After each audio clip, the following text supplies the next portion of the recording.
Good morning, Minister of Home Affairs and Information, Honorable Wilfred Abrams, Director Acting of the Barbados Met Services, Brian Murray, Director of the Child Care Board, Mrs.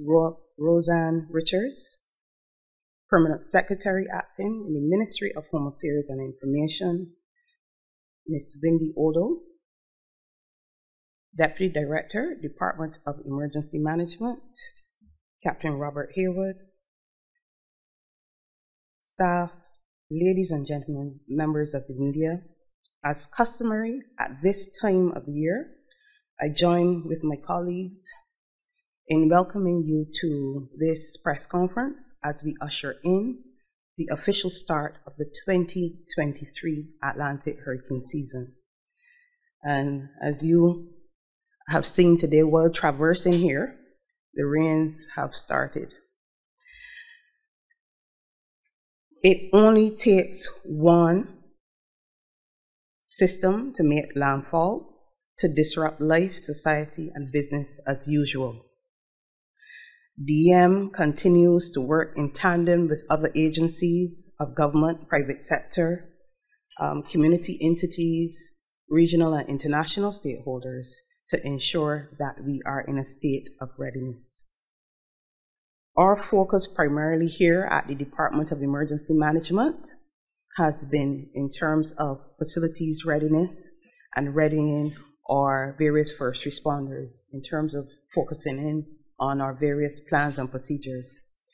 As all Barbadians would know by now, this space at the National Emergency Operations Center is really the crisis coordination center in any event.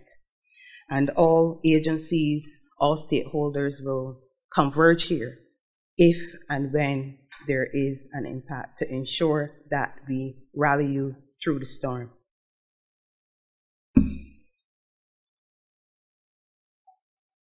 Today is one of the many events that we ask you to tune into as we ensure that you get the necessary information that you would need throughout the season.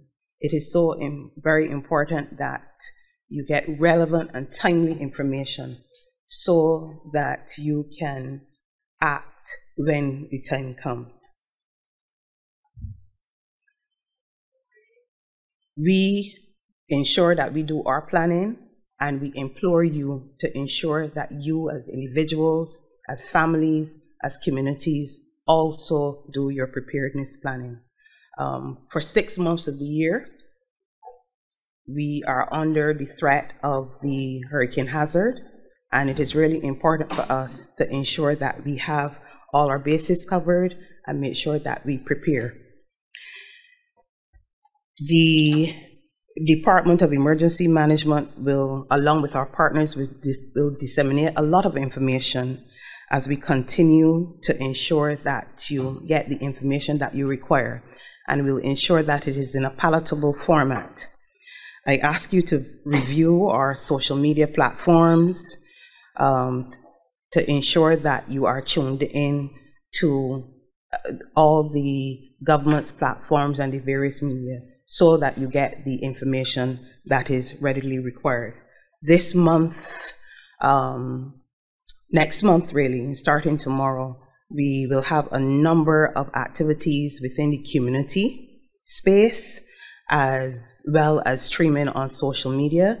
And I really implore you to take the opportunity to engage with us and engage as a community, as a family, to ensure that you get the much needed information, and feel free to engage with us and ask us any questions that you need to ask us, just to ensure that you have all your bases covered throughout the season. So without further ado, I again thank you for tuning in this morning to our annual press conference. And I will give way to the slew of speakers that we have this morning this is a collaborative effort, and it is really to ensure that the public, the Barbadian public, is well informed and ready for the Atlantic hurricane season and whatever that may come our way. Thank you.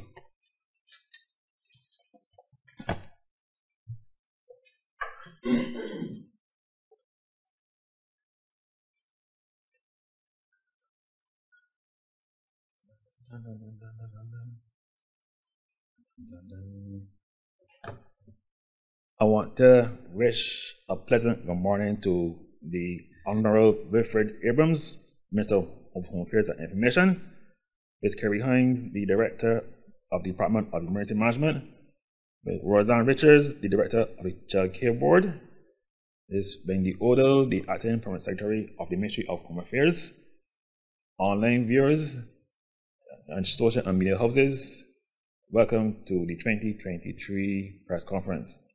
And I'm going to talk about the Atlantic hurricane season and what we could expect. And I want to say that every hurricane season is not the same. It varies from year to year. So what I'm going to do first is that we are going to talk about what happened last year. So we had 14 named storms. And of those 14 named storms, 8 become hurricanes. And of those 8 hurricanes, 2 become major hurricanes with category 3 or higher. And one of those hurricanes was Hurricane Ian, and we know what it did to Florida last year. Now, keep in mind that the long-term average at this time is 14 named storms, of which 7 hurricanes were formed, and then we have 3 major hurricanes.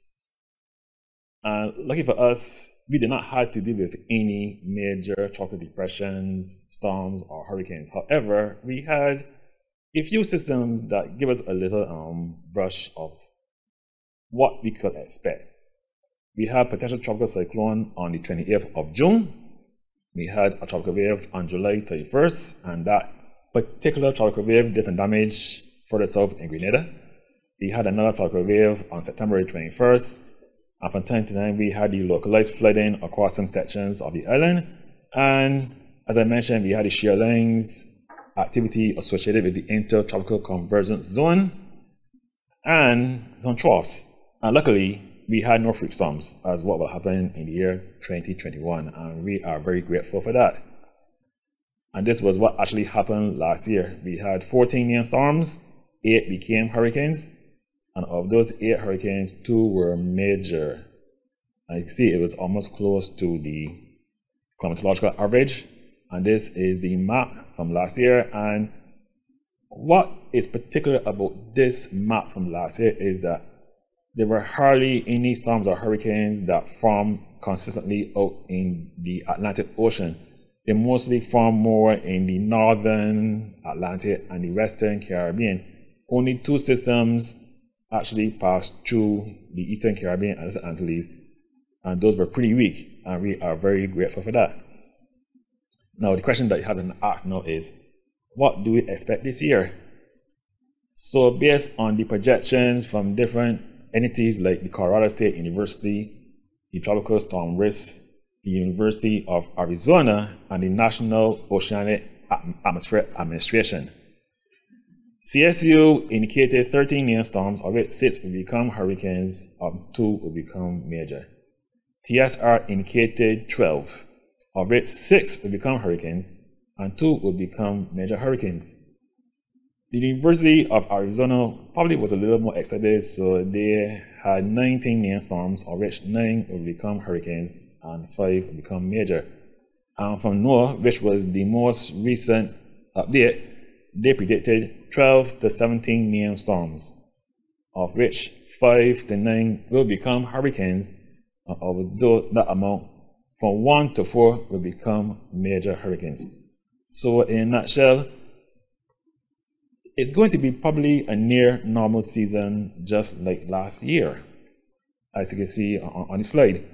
And these are the names for this year's hurricane season. And luckily, no system has formed as yet. But as I said, yes, sometimes when you have a system forming outside the hurricane season, but one did form outside the hurricane season, but it has not been named because that was all up in January this year.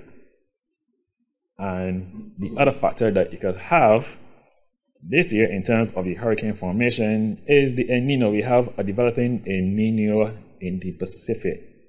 And according to the Climate Prediction Center, El Nino is going to be present throughout the whole of the summer, as from June onwards, all up to December. Now, as I go on, I will explain what the El Nino is all about, because we have these events from, on more than one occasion. This is from our climate newsletter, which is produced by the Barbados Meteorological Services. We are now into an El Nino watch. And the other factors that we also have to take in consideration is the positioning and the strength of the Atlantic high pressure systems during the summer months. You also got to consider the dust that comes from Sahara, because those tend to have a negative effect on tropical cyclone formation. And also the strength of the pre-existing disturbances in the Central and East Atlantic Ocean. For example, the tropical waves, disturbances, and lows. And what's I hear is that usually around this time of the year, the tropical waves are usually low latitude, which means that they are all down below 12 degrees north. I know some of us tend to get excited. Oh, there's a tropical wave coming. Well, you have to hold on a little bit until early June, because according to the climatology, the waves tend to move up a little higher and higher, as the season goes on. So I'm going to explain what El Nino is. It is basically a climate pattern that describes the unusual warming of the surface waters in the eastern tropical Pacific Ocean. So we are now going into the warm phase. And the thing about it is that we go in phases. Some years we have an El Nino, and some years we have a La Nina. We came from a persistent La Nina, which lasted almost 2 to 3 years, and we are now going to El Nino. And according to reports, it could be the strongest one ever for the time being. But there's a catch. The thing about El Nino is that when we have this phenomenon, we tend to get less rainfall across the island and fewer hurricanes. So this is the latest sea surface temperatures anomaly map. And you may probably see that that black circle is showing where most of the action may take place in terms of the heavy thunderstorms and all of that. But you will notice too is that the Atlantic Ocean is also warm. So it's going to be a toss-up between El Nino in the Pacific and the warm Atlantic Ocean waters, because in order for tropical cyclones to form, you need sea surface temperatures in the Atlantic over 27 degrees Celsius. But the El Nino, on the other hand, because of the activity of the thunderstorms in the Pacific, you may get a shift in the wind patterns and very strong winds at the upper levels over the Caribbean, including us. And those very strong winds could weaken the thunderstorms and the cyclones that pass our way. And here in this slide, as I mentioned before, we have lower rainfall across the island, and we have fewer tropical cyclones. But it does not mean that we will not be affected by a tropical storm or a hurricane. And a case in point was with Tropical Storm Lily, which took place on 23rd of September in 2002. Not 2022, 2002. And we know what Tropical Storm Lily did. So, I'm now going on to impact-based forecasting. And what is it? It is basically the timely dissemination of accurate and easily understandable forecast information. So the BMS has gone from doing a forecast for what the weather will be to what the weather will do. And it was introduced in June 1st, 2020. And we are still doing improvements as we speak. So I want to give an example of the IBF in action. So we have split the weather into 5 elements, which is excess rainfall, severe thunderstorm, high wind, marine conditions, and here's, now this is a screenshot from the previous that was before we went from 5 icons to 6 icons. And this was what occurred on June 17th, 2021, where we had a freak storm. So this is what it looks like in full flight. When we have all these elements going on, I say time. We had a flash flood warning, we had a severe thunderstorm warning, we had a high wind warning, and at the same time we had some swells. We had yellow for the marine, and there was also haze knocking about. So, if you want to get the Barbados Insight app, it is available on the Google Play Store and can download on your phone. And the good thing about it too is that whenever a significant event is being alerted, it also gives out an audio tone also. And in the next slide here, what you can see is that those are the tools that we use in our impact-based forecasting. We have the weather radar located in St. Joseph. We also have a network of map weather stations, which give us, also up-to-date rainfall accumulations in some areas. And these have been very helpful in our impact-based forecasting for the past 2 or 3 years. We also have our satellite dish network. We can download the images. It's on our website. And we also have the modeling, so we can tell you, well, how much rain to expect, how much wind to expect, and what accumulations are going to be. And I'm going to go into a few reminders as far as this harvesting season is concerned. Firstly, I want to show a table of earliest systems that affected Barbados from 1955 to present. Because normally in June, it tends to be a little quiet, but there are some years you will probably get 1, 2 tropical cyclones popping up and probably give us a little brush with some rain and a little wind. You can see here, you had Tropical Storm Chantal in 2013, and we had Elsa in 2021. And you should know that not every season is the same. Every month of that. So regardless whether it is an El Nino or a La Nina or is neutral, it is all of us, every individual, business, family, they should make sure that they do the necessary preparations in advance. So in other words, you don't have to buy everything one time. You can plan and buy a few things throughout the year so that when the season actually comes, you are well prepared and will be able to withstand any shock. As you can see, you must also know your shelters. If you are in doubt that your home is not safe, you go to the designated shelters. They have both Cat 1 and Cat 2 shelters, and make sure that you have adequate supplies of water, enough non-perishables, and please resist from having to buy up too many perishable fuels, especially around this time of year, because you could get a severe thunderstorm rolling through and could knock out power for days. And that is the end of my presentation. I want you all to be safe this hurricane season.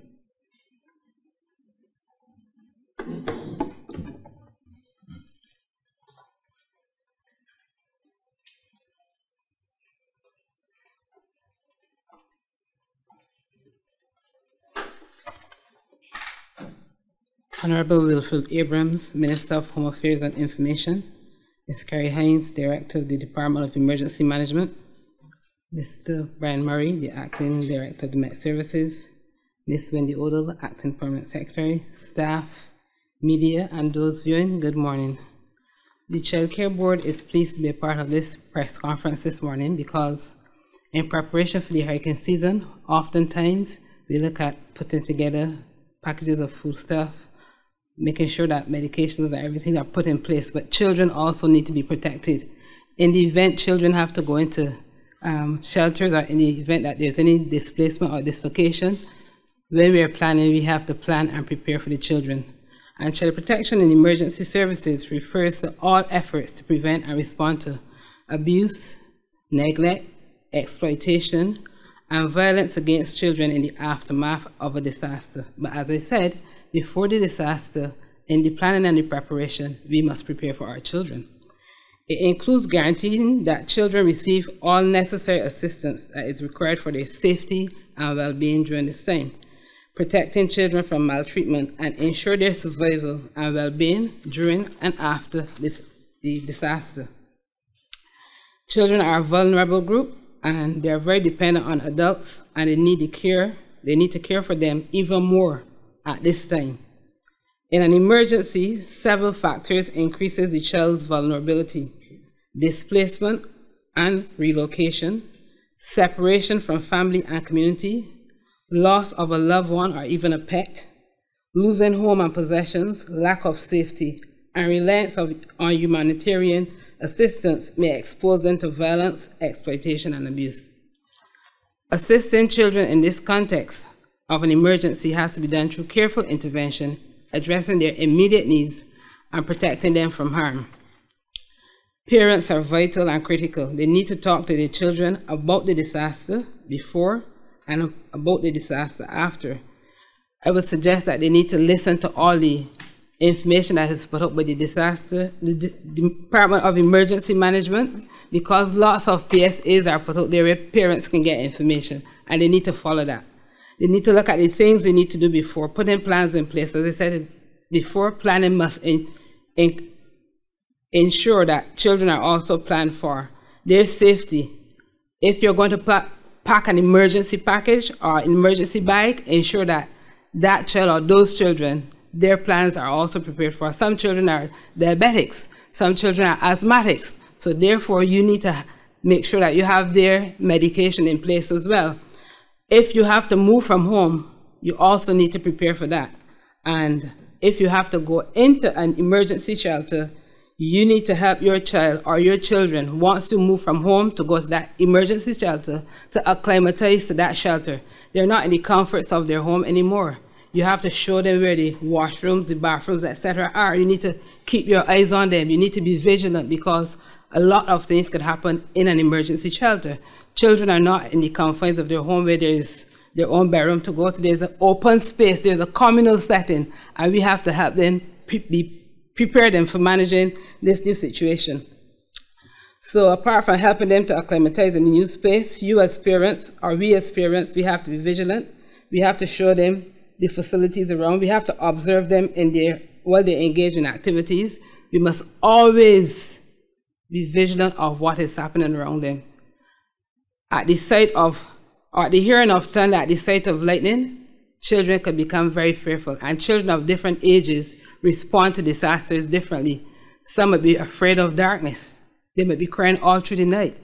Parents have to be there to soothe them and support them.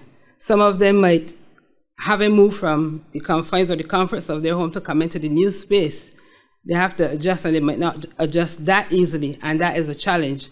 I'm very pleased that the Child Care Board is here to be part of this morning's launch, because oftentimes, as I said, we don't put much in place for children in the event of a disaster. We've not had many, but coming out of the situation from St. Vincent, where children had to go into schools and be exposed, they were not adequately prepared, even in the situation in Dominica after the hurricanes. So I think while we have been blessed and have been favored, we need to take care of our children and prepare them that in the event that they have to be displaced or dislocated, that we are prepared to look after them during this time.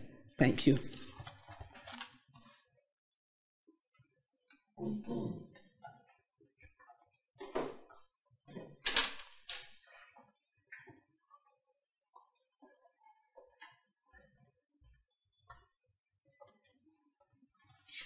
Good morning. We're here again.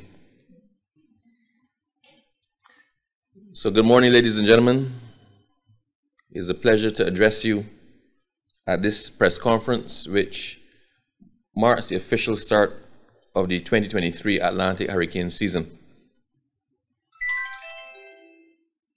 I acknowledge the presence of various stakeholders who are here today and who continue to actively contribute to our national readiness efforts. Each year, we have to ensure that we're in a position to mount a formidable national preparedness, coordination, and response effort. A myriad of national agencies, private sector, non-governmental organizations, community-based groups, and volunteers participate in this process of ensuring that we are ready as a nation to weather any impact. Over the past few months, we've been engaging in coordination and preparedness meetings to ensure that the national response mechanism is ready to respond in the event that it is activated. We continue to refine and synchronize our plans and procedures at the national level to upgrade our critical infrastructure, to make it more resilient to hazards, to train and sensitize our emergency response teams, conduct preparedness actions such as cleaning waterways and drains, trimming foliage, undertaking flood mitigation works, readying our shelters, amongst other things. As well, we interface with the regional and international stakeholders such as SEDIMA, the RSS, and the UN system to ensure that they're available to support any national level response as required. As Minister responsible for disaster management information, it is essential that relevant and timely disaster information is communicated to the public. It is necessary that you, the public, is kept abreast of important warning information, as well as tips on what you need to do as a citizen, pre, during, and post an impact. Hence, we have mounted a pervasive public awareness campaign, which started on May 15, 2023, and will continue to the end of the season. And this campaign focuses on this hurricane season. Many of you would realize that from early May, you started to get all the messages about hurricane preparedness, tips on what to do, information about shelters, all that sort of thing. Because although the hurricane season traditionally and officially starts on the 1st of June, we've been seeing systems developing earlier, and we've been noting climatic events earlier into May. So rather than wait to the 1st of June, when it's possible now to get a system in May, we targeted May the 1st as our get ready date internally, while we accept that the official start of the hurricane season is June the 1st. So this put us a bit ahead of the ball this year. As you may be aware, recovery efforts are still ongoing from Hurricane Elsa, and we have made considerable strides in repairing homes impacted by Elsa. Reconstruction agencies are working assiduously to complete the remainder of home repairs for those who sought public assistance in the aftermath of Hurricane Elsa. It is our intention to assist as many persons as possible to return to improved housing solutions. So where we have built or repaired, we have tried to repair better and build back better. We also need to impress upon you that COVID-19 is still impacting our population, albeit on a reduced scale. So the public is asked to be mindful of this and build in the necessary precautions as you carry out your preparedness efforts for the 2023 hurricane season. So please just bear in mind as you plan your business that COVID is still with us. The district emergency organizations and other community response organizations also assist in readying themselves and the communities in which they operate for the season. This continues to be an ongoing area in which we welcome your support and we encourage your support. There are 30 DEOs across the island. We ask civic-minded persons to join the DEO in your area and to volunteer your services. This will go a long way in supporting the community's response to any event which impacts us this season. In addition, as an added benefit, there are training and skills development opportunities available once you join the DEO. You can get training in radio use, you can get training in chainsaw use, you can get training in a lot of areas, and add that to your skill set. So there's some spin-off benefits for joining and supporting the DEOs. We ask that stakeholders at all levels play their part in national preparedness and the readiness effort. We call on you, the citizens of Barbados, to carry your individual, household, and community planning and readiness actions in an attempt to reduce the impact that any hazard may have on your community. This will include ensuring that your houses and your homes are in a position to withstand an event. We implore you retrofit your homes as required. Clean up around your homes. Check the status of your insurance policies, and I repeat, check the status of your insurance policies. If the insurance is not valid at the time of the event, you cannot claim after. Ensure that all your family members and persons in your care know what to do if we are impacted. The time of the event is not the time to figure out what to do. We need to know beforehand and ensure that all of those for whom we have responsibility as well know what to do if we're impacted. Have that emergency plan in place.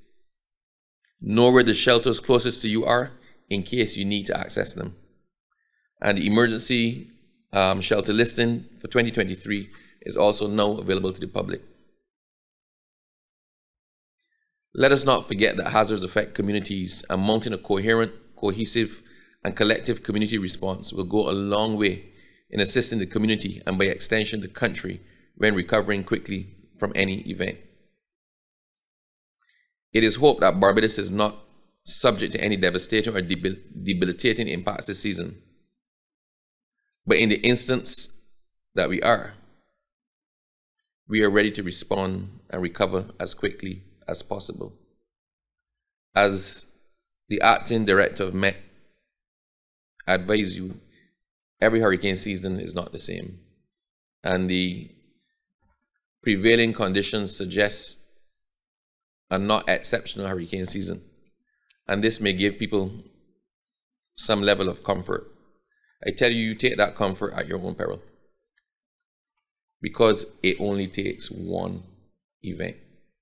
We could have the lowest, slowest hurricane season in the history of hurricane seasons. But if one hurricane forms and it impacts us, that is one too many. Prepare yourself in the same way that we are preparing ourselves. We are doing our part, Barbados. But you also must do your part to protect yourself, your family, and your community. Thank you.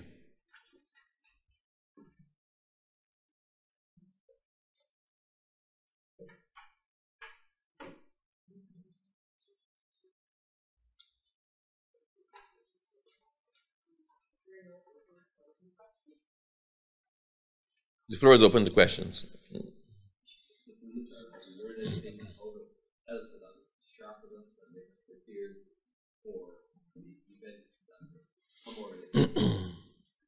I'm glad you asked that question. And yes, we learned a lot from Elsa.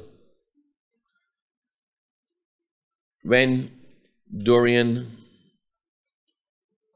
traversed the region, Dorian approached Barbados as a significant storm. You could see a clearly defined eye. Dorian passed right over Barbados. If you looked at the satellite photos, Barbados was right there in the middle. But Met would tell you there was a prevalence of Sahara dust and other factors that were not conducive to precipitation. Those are big words. It meant that lucky for us, everything else conspired for the rain to not fall. When Dorian passed us, we had a couple down trees. That was probably the extent of it. Dorian moved on from Barbados, encountered some more favorable conditions, and decimated Bahamas. It parked over Bahamas for 2 days. 2 days. We got the talk that we hear Bajans say every hurricane season that God is a Bajan. And nothing ain't gonna hit us. That was Dorian, which I think became a Category 5 hurricane. Elsa hit us. Elsa barely made Category 1. Elsa was past Barbados in about 2 hours. It barely made Category 1. And we know the damage that Elsa caused in Barbados. Our housing stock is vulnerable. That is the reality. Our housing stock is vulnerable. So what did Elsa teach us? Elsa taught us that storms can hit Barbados. Elsa taught us that our housing stock is more vulnerable than we thought. Elsa taught us that it actually does not take much. We don't need to be looking out for the Category 3s and the Category 4s and the Category 5s. We need to be preparing ourselves for the tropical storms and the Category 1s and the Category 2s as well. We learned a lot over the last couple of hurricane seasons. I'll tell you one other thing as well. I want Barbadians to be honest with themselves. Because as we do prior to the storm, the DEOs will visit some people you will call the vulnerable people that you're aware of. I mean, it happens in constituencies. The constituency organizations will call around people who are vulnerable and encourage them to go in shelters. I know of 2 people that I went with my assistant Nadia to see those people before Elsa, and I said to them, your house cannot withstand this storm. Please go in a shelter. The shelters were open well in advance. We published all the shelter information. We encouraged people to go in the shelters. Those people did not go in the shelter. When we went, as the all clear was given, and we went specifically to check on those two, those houses have folded like a pack of cards. It is God. It is God that stopped anybody from dying in there. We could not believe that anybody survived in those houses after that storm. I know Bajans are attached to your house. I can't get sorry to call out my own parents. I cannot get them to leave and go anywhere, right? Anywhere in a hurricane, because Bajans have an attachment to their house. You have an attachment to your possessions. Every possession you have can be replaced. Pack your passport, your medication, whatnot into some Ziploc bags. You could get them at the supermarket. You could get them at Price Smart, Cost. That's all of them have the double zip freezer bags. Pack the critical stuff in those. If you know your house is vulnerable, when you are advised that the storm is going to hit us, pick up the things you've pre-packed and make your way to the nearest shelter. You can go back and check your house afterwards. So yes, it taught us a lot, and it taught us that we need to take each hurricane season seriously, because it only takes one. Don't just aim for the preparation for the beginning of this hurricane season. Because while we did our hurricane preparedness assessment for the 1st of June, we're not stopping. This has to be done on a 2-week basis in the hurricane season. Every 2 weeks. If you're not prepared, we have to get ourselves prepared. If you're prepared, we have to ensure that we are still prepared. A lot of the tips don't change. You know what was one of the biggest issues following Elsa? When electricity went down? Meat spoiling in people's freezers. Half the lines you saw in people going to the supermarket and going to the Price Smarts and Cost You Less prior to Hurricane Elsa was not to buy batteries. It was not to buy torchlights. It was not to buy sardines. Bajans went out in the numbers and bought meat. I'm dead serious. We know it. We got the feedback from the distributors. Bajans went out in their numbers and stocked up on meat. The head thing that we tell people not to do. So please, the rules don't change, and we're going to keep reinforcing them. If you need us to explain to you why rules exist, why certain things are prescribed or articulated, then we will do that. We will give you all of the information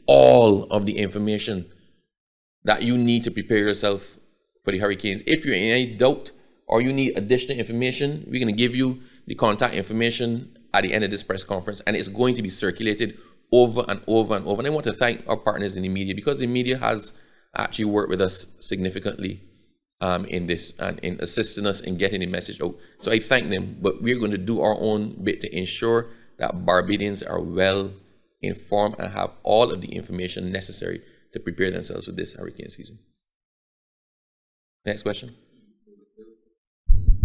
There was a system last year, I don't recall the name, but based on climate change, things have gone a little different from how they used to were when we used to say God is a Bajan.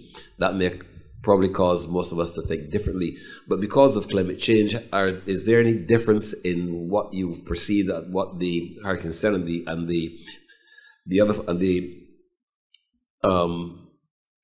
Arizona and those folk have said that could indicate where we could find systems developing this season? You're looking at the right person. Come, Matt. Yeah, that's what I gave it to him. The microphone over here, though.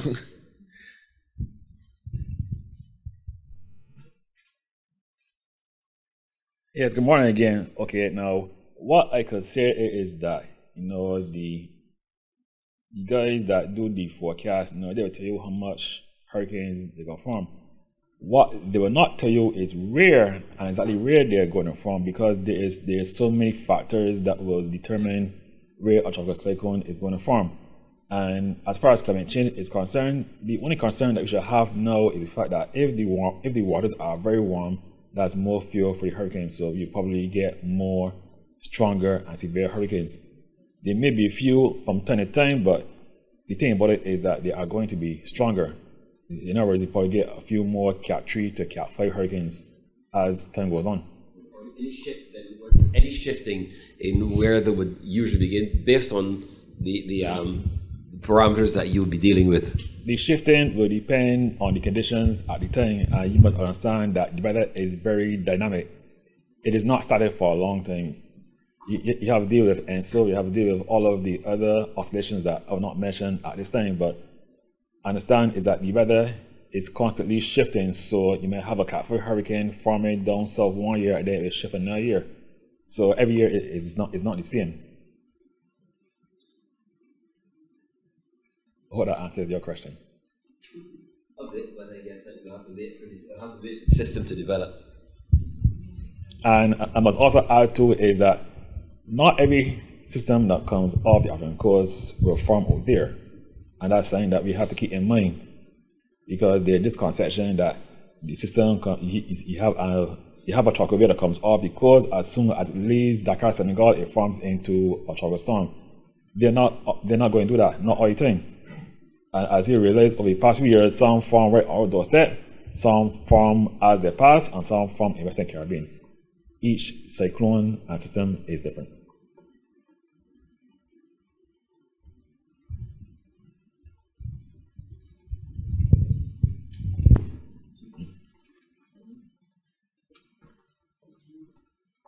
Question, Minister. Only last week we got a flash flood.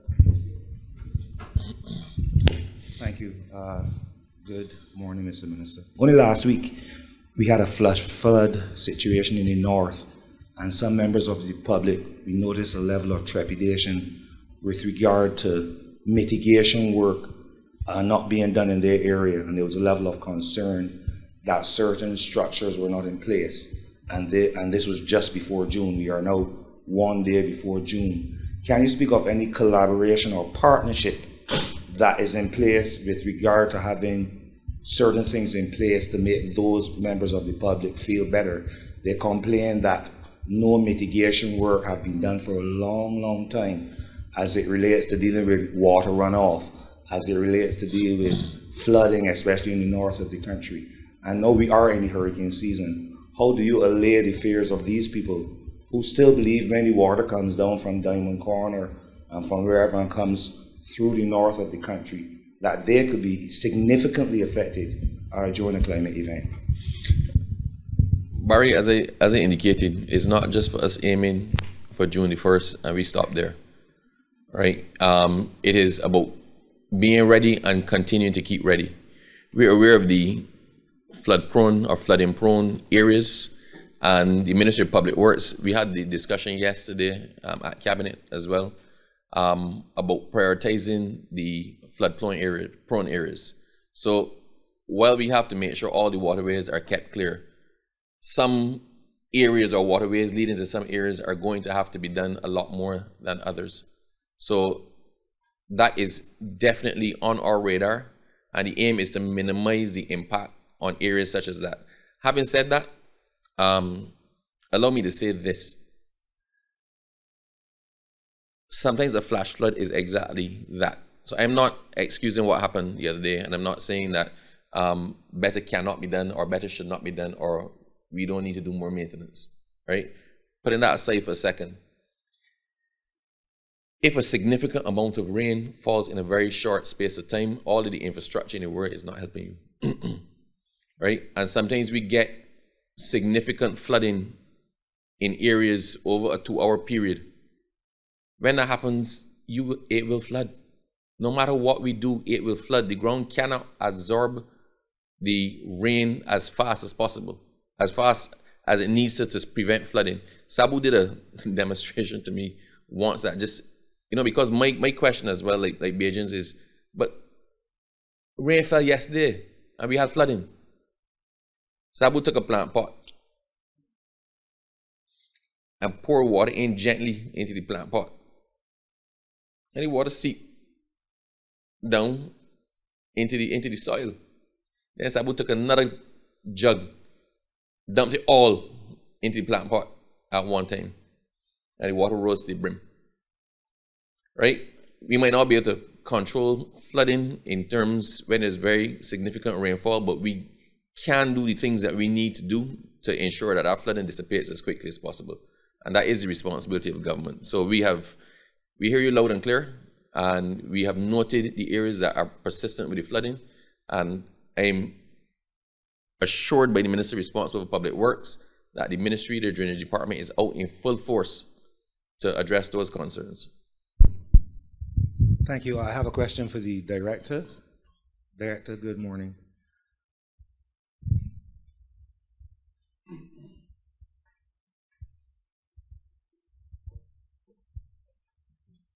Director, I took note of the Minister saying that the hurricane shelter list is now available to the public.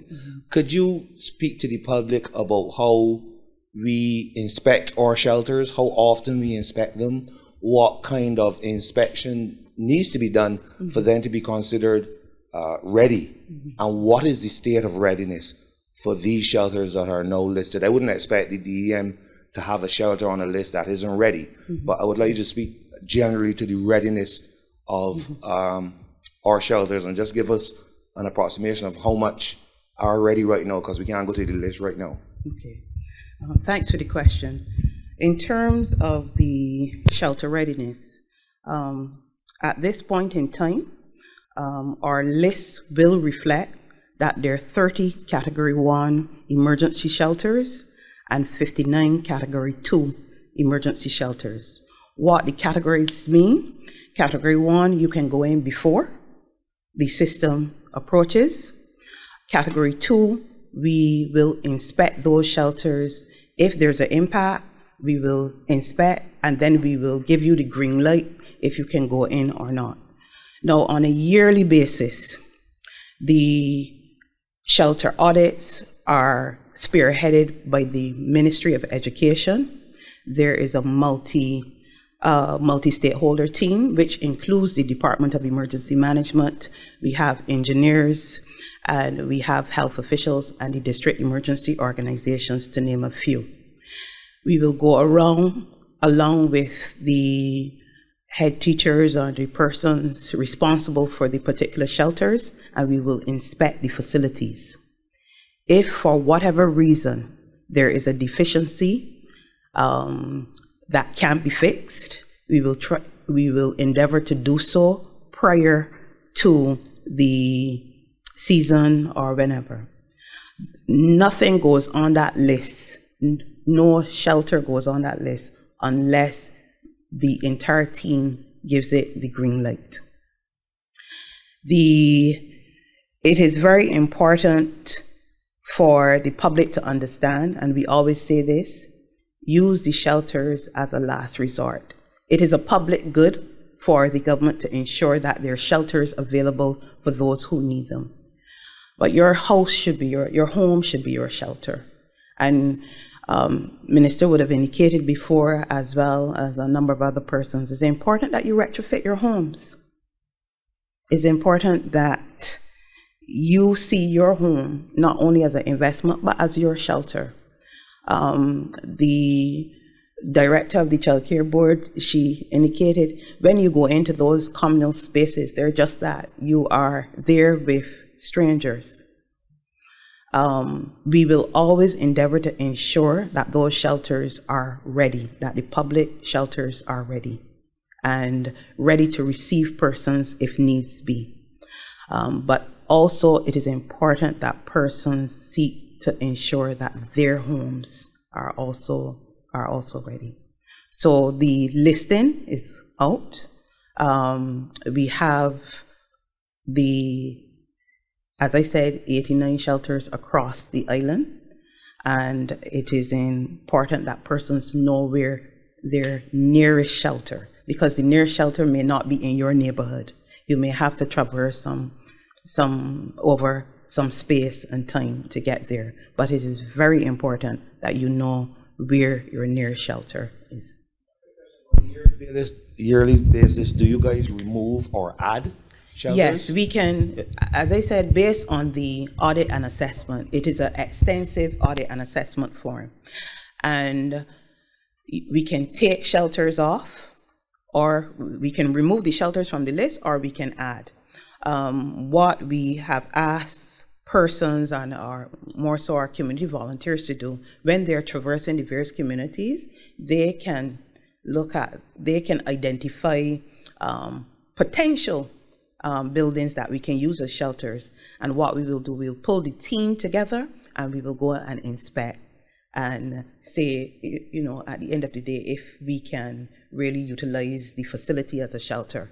And what that does as well is if there are certain aspects of the building or that needs to be retrofitted, we let the persons know. So in the event that they may want it to be on the shelter listing, probably another year after, in future years, then they would know what they need to do. Last question. 89 shelters sounds like a lot. Can you speak to the level of volunteerism that would be needed to man 89 shelters if we were to have an event? It calls on a lot of stakeholders to come together. We have the persons at the Ministry of Education, we have the various head teachers, we have Red Cross, we have the district emergency organization. And in the message that you heard from Minister, we implore persons to come and volunteer your services. Because remember, the shelters are in your neighborhood, they're in your community. And it is important that you help your brothers and sisters in the eventuality that we are impacted. Please come before. We also engage and deliver shelter management training for the shelter managers, so we don't throw you in at the deep end. We go through an extensive training course for persons who volunteer their services to be shelter managers. But it is a multi-stakeholder arrangement where we have a number of persons there to assist in terms of managing the shelter, communications within the shelter, and ensuring that you are all safe. And shelter managers from time to time will also call on persons within the shelter to assist in that endeavor. Before you go, madam, I just want to clarify, are they 100% ready for tomorrow's action? They have been cleared by the team. We don't know what will happen, but based on the expert judgment of the persons who would have gone around and done the shelter audits, these are the shelters that we have made available to the public. And Mr. Minister, before we go, with technology the way it is, and we all internet ready and internet based, are we ready that we wouldn't be, that if there's a heavy impact, that we wouldn't lose contact for Barbadians as well as or being cut off from the rest of the world? Because it can happen with the technology and the finickiness sometimes of it. There's a talk between stakeholders asking government to have the important services, the government, police, the QEH, on their separate platform that would make them not probably impregnable, but put them in a position where if others are cut off, those important services will still be. How close are we to that? That's something that we actually do standard, right? There's a priority list for reconnections.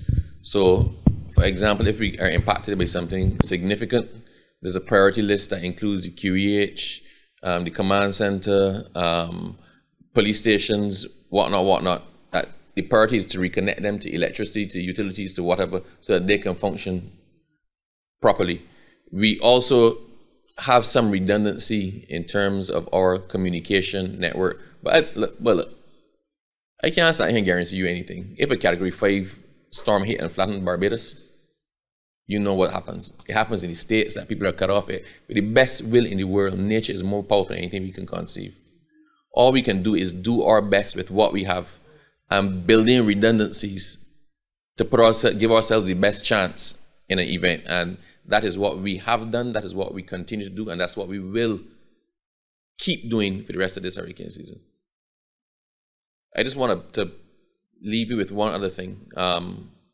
just contextually, and it follows on from the question you raised, Barry. When we say we need to do our part, we don't just have to do our part in relation to around our own house and fixing up our own house, but we also need to be aware of the things that we do. Half the time when flooding occurs somewhere is because the drains are blocked. And quite often, somebody who knows the place well will say, give me a stick, and they go by a grate. You can't see it, and they fish and pull off the piece of plastic, and the water starts to move. If you go by the pump house in Bridgetown and look down in there, you will see the amount of plastic that is there, bottles, caps, garbage bags. In all of our drains, when we do the proper cleaning of our drains, tons and tons of plastic bottles come out, cups, garbage bags. If you don't secure your garbage, then your one garbage bag that you left out might go and cause a whole area to flood. So we also need to be responsible. At this particular point in time, we need to secure our garbage and be mindful.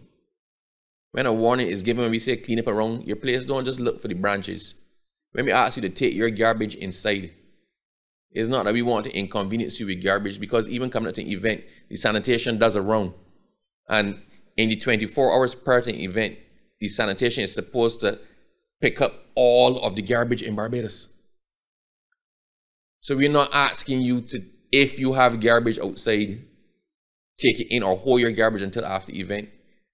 We are saying, do what you need to do to protect yourself and protect your neighbors, because your bike may clog a drain, and the house that may be lost as a result of it might be yours. We are all in this. This affects us all. We all have our roles to play. And I'm asking everyone, please play your role. So thank you. I'll just close off the meeting. So I want to thank all who came out. I want to thank all who have joined in online. And as I said, we're all in this together. We undertake to keep you informed. We undertake to keep you very well informed, working with our partners in the press to advise you of all the avenues that are available to get information and where to get your proper information from. At this point in time, at this season in particular, it is critical that you get your information from reliable sources. Don't just go for the sensational people. We know who the reliable sources are. We all know who the news partners, the recognized and accredited news partners who work with the government are. We're not keeping you in the dark. From the time we know something, we will tell you, because our aim is to warn you as early as possible. So please, please monitor the accredited news agencies and our news partners, and we will also give you all the information that you require to make this the safest possible hurricane season in 2023. Thank you very much.